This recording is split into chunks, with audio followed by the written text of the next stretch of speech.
Hi everyone, and welcome back to Project No Buy. In today's video, I'm going to be going through 5 or 6 things that I was influenced to buy by YouTube content that I still watch.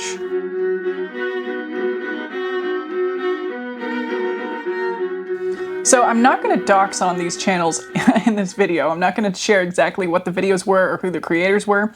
But according to my YouTube analytics, behind the scenes, a lot of my audience watches the same content that I watch, and so some of you might just know what videos and creators I'm talking about. So, I'm not trying to say that you shouldn't talk about them in the comments. Feel free to share your stories. I will engage with you down there as well. I'm just not trying to negatively call anybody out. This is still the content I watch and enjoy after all, and would kind of recommend watching occasionally, even if I still sometimes get influenced by sometimes the products that they mention. So the first category of stuff that I was influenced to buy by videos on here is books. And the specific titles lately have been Big Magic by Elizabeth Gilbert, which, although I got some good points from that I talked about last month, overall wasn't really for me. So, all of these books are kind of soft regrets, I guess. It's hard to regret reading a book because I do think reading in general is a positive activity, but these were books that I definitely didn't need to buy physical copies of, and some of these I did purchase new. The Big Magic book was a thrift books purchase. I was doing so well this year, though. I don't think I've made a single thrift books order until the order that had that one, and then another book for my kid in there. So maybe it was a kid-related purchase that spurred that on, but still, I had been doing so well in terms of not buying books. So recommitting to not buying any books this year, I still have enough physical books at home on my TBR. The next book was Slow Dance by Rainbow Rowell, who is a local Omaha author, but I was tipped off to this book by a creator here on YouTube. And it's just one of those romance novels that I just wasn't super into, I guess. Again, I ate through it. It was a very quick read and it was engaging, but I didn't really feel like I got anything out of it afterwards. It was like watching an episode of trash TV. And there were some details in it that kind of left me thinking, that was a little regressive in the storyline. And so, there's that. The last book is OK Days by Jenny Mustard. Again, this is a romance book, and it was maybe less regressive than the other one in terms of how I felt afterwards and the narrative, character details. But I didn't need to read this. It wasn't kind of the book that I was excited for, if that makes sense. And, there are certain books that I'm excited to read and they deliver up to my excitement, or they kind of give me something to think about afterwards. That's not like, oh, well, that was underwhelming, or, oh, that was just a purely for entertainment book that I really should have just got at the library for free and not spent money on because there's no way I would keep this.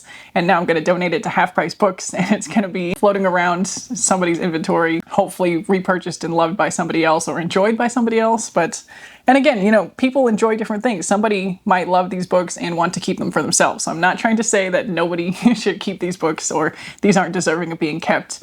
But for me personally, they're not in the category of books that I would keep for myself. And I was influenced for all 3 of these books. And so I don't need to be giving in to that urge of like, oh, somebody recommended this book, unless it's already in the category of books that I like to keep for myself long term. And I guess I'm slowly starting to get to know that if it's a classic book, it might fall into this boat of like, maybe I want to have a copy to revisit, or if it's a book that exposes me to maybe philosophy adjacent ideas, but in a kind of narrative way, then I kind of enjoy those kind of books. I would classify Ishmael as one of those, and I have kept that.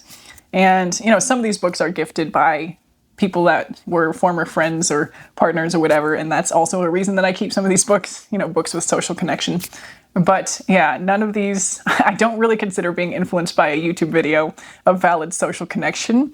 Although, again, not knocking it if you do, if you think that's a social connection that you feel value from. I'm not saying, don't keep books because a YouTuber recommended them to you. Like that's, it can be a beautiful thought, especially when I recommend books, like Braiding Sweetgrass is one that I do recommend. If I have that picture in my mind of like mentally writing an inscription in the inside cover and giving it to you, that is kind of a beautiful thought. Even though this is a parasocial situation, I don't discount it fully, I guess. I'm not trying to say that it couldn't have that value. But for me, with these particular books, it just did not have that value. All right, moving on from books to makeup and beauty. Some of these points are going to be repeats from my makeup declutter, where I actually showed the products, or the video after that about makeup I regret. And, you know, sorry to have these so close to each other in terms of video scheduling, but there is, I guess, one more product that didn't really get as much airtime in those videos, and that is the Lisa Eldridge lipsticks that are refillable. And again, you know, a creator kind of recently did a video on this, comparing 3 different options and landing on this one, which I think lends to the influence. I haven't physically purchased this yet, but it does feel like something that I will purchase rather than something, I mean, I could still talk myself out of it. I did see a post, it might have been on Reddit, about how sustainable refillable lipstick containers aren't really sustainable because you have to keep buying that product from that brand. The brand has to keep making that product. What if you don't like the product and then you just have a casing that's now useless? You can't just put another lipstick from another brand in it. And I definitely see that point, right? So it's not the sustainability of the packaging that would make me buy it.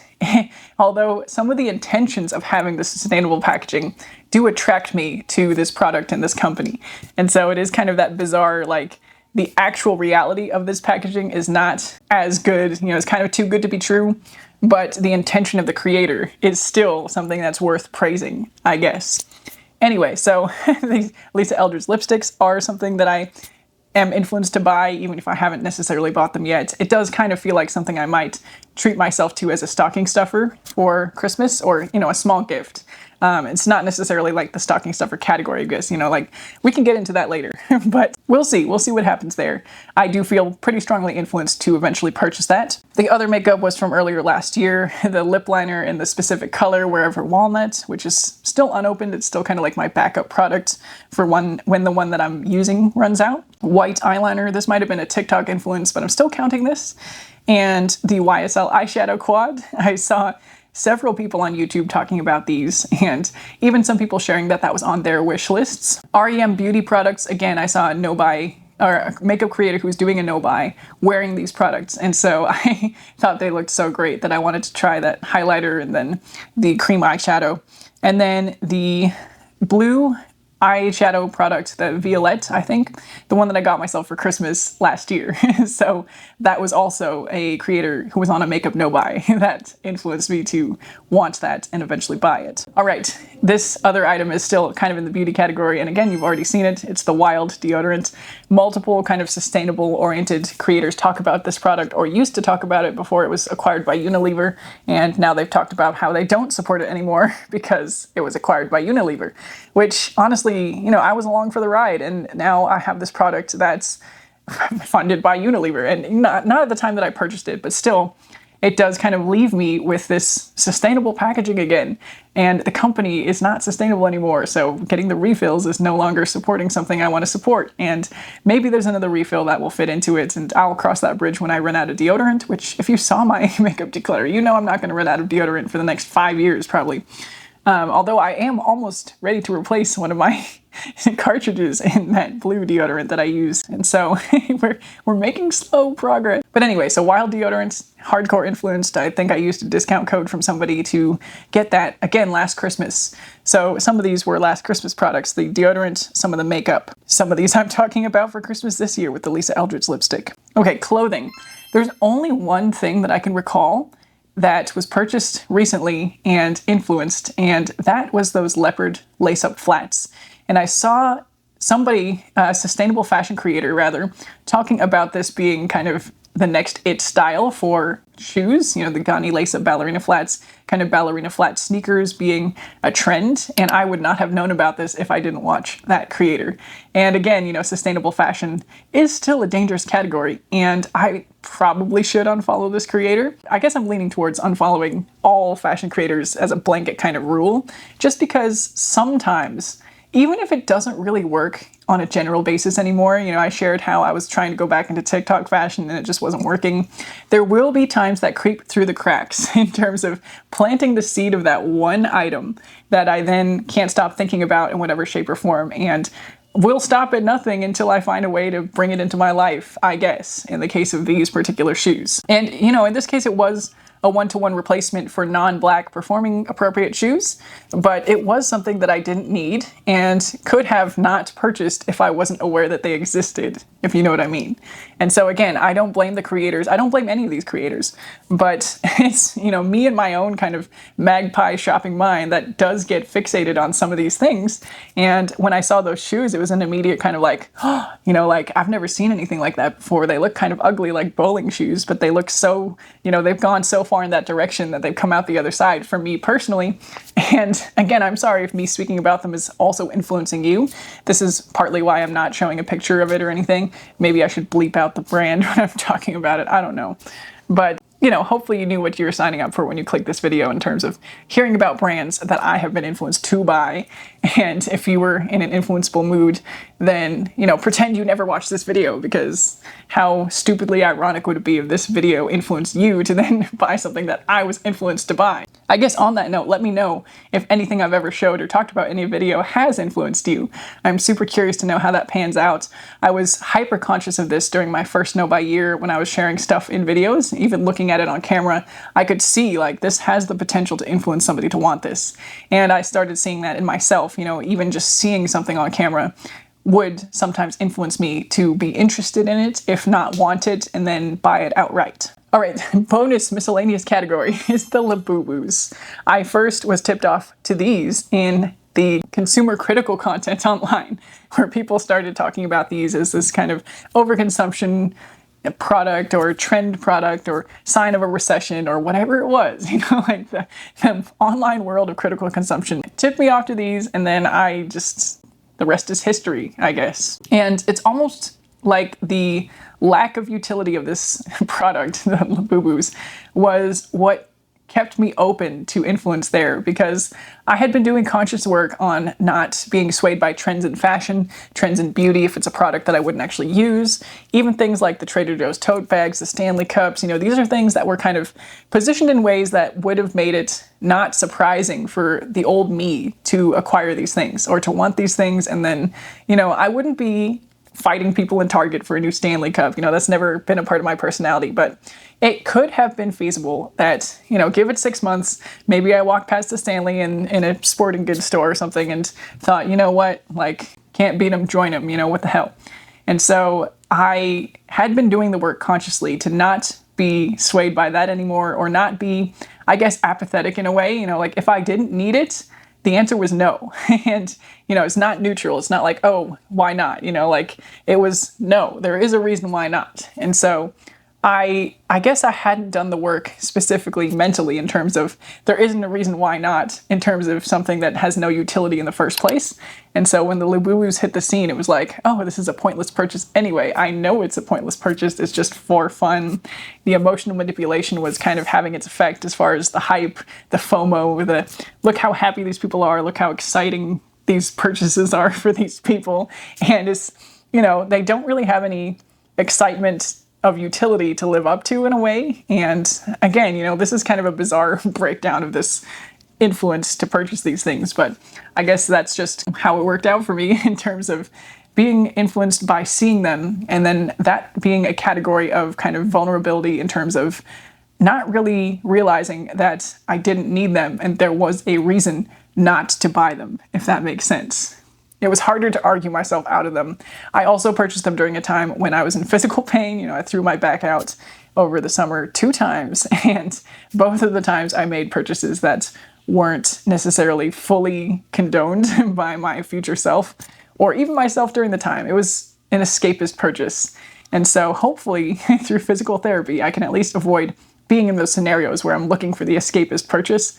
And hopefully also I will do the work and have more firm convictions about why not to buy the things that are just kind of there. And again, I am aware of the ecological consequences, the labor exploitation, and somehow things like this awareness only have effect up to a certain point, I guess. And it's one of those things where I do think it's morally wrong to exploit the labor of people. And I do think it's not right either to do things that compromise the health of the environment when there's no clear purpose for them, right? Like, it's not that I'm morally confused about these issues, but my behavior does not morally reflect or does not reflect my moral standing on these issues sometimes. And so I hope to get there. I hope to reach a point in this journey where I can just say, you know, no, that's not on my radar. That's not something that's acceptable to me. And I had comments in the video sharing about getting Labubus, you know, how it is a failure and one should look for local alternatives for these kind of silly little products, support local artists, etc. But the me back then was still stuck in the whole, I see that, I understand that, but the local product is not the same as this one. And so it's just a long-term journey. I guess it's a long-term process where you become increasingly able to substitute in the joy of, you know, I don't have to own the Labubu. I could own a locally made kind of cute little critter keychain and it scratches the same itch. And just getting from this point to this point, I think, is an ongoing process. And it's not helped along by the fact that marketing of these larger companies, you know, they have the ability to market in our faces because they have the money behind them, the social clout, I guess, you know, the trend setting, the influencers, all the number of things are stacked against us and in favor of these larger brands and companies. And so I am still learning. I am slowly becoming more locally connected. I talked about that in a video last month. And I do hope that by continuing actively to pursue these steps that I can get to that point where the local option lines up with my values and gives me that same joy and I guess more joy in a way, because I know I'm doing something that feels better for me and aligning myself in that way. So after discussing those examples of how I can still be influenced or have been influenced relatively recently, I wanted to give some honorable mentions to things that I have not bought. You know, this is like a little bonus list of things that I have not been influenced by despite repeated exposure. So anything from the brand Quince is on this list. I've seen creators talking about this brand. Any banking or VPN services, ground news, which again, I'm not saying don't support any of these things, but these are the ads that I see most frequently on the YouTube channels that I watch. And so these are the things that I have not caved or given into. Audible and Blinkist. And then I did get some greens powder, but I've never specifically tried Athletic Greens or used the discount codes from any creators that I've seen taking their sponsorships. I've also not included the targeted Instagram ads. This is very much a case of direct influence from the creators that I watch here on YouTube. Targeted ads on Instagram don't tend to get me very much unless we're talking about that time again during June where I threw my back out and was just miserable, stuck on the couch, and served some very specific classical music oriented ads. And so honestly, part of the solution to that I've been living out these days is not being on Instagram as much. But I do also think that I would not fall for those if not already in a vulnerable state, physically and mentally. All right, so let me know, what are the things that you've been influenced to buy recently? Is there anything from YouTube creators that you watch? Is there anything from me in watching my content that you have felt influenced to either want or buy or look into further? I would love to know. And with that, I will say bye for now and see you in the next one.